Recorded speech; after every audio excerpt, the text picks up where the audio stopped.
She says in her question, is it permissible to see the corpse of non-mahram?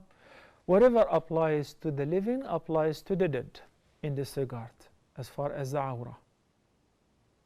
Whatever applies to the person whenever he or she is alive applies to him or her whenever they're dead.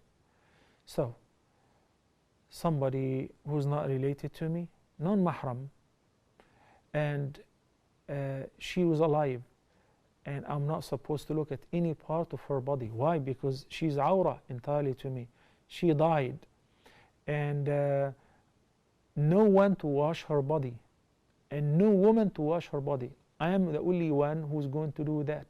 So I wrap my hand with a rag or something, and I do not touch her bare skin, and I do not look at her awrah. It's as simple as that. And the opposite if it was a man.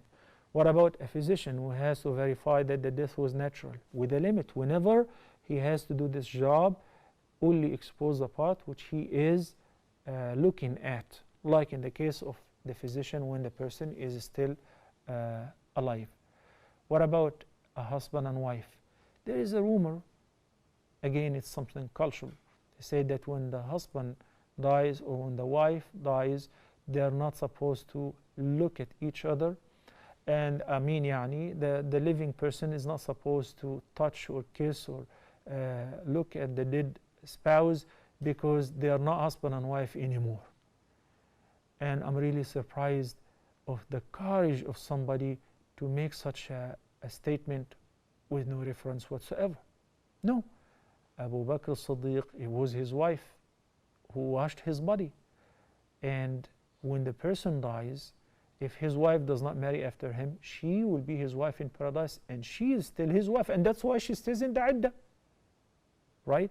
And she's the mother of his kids.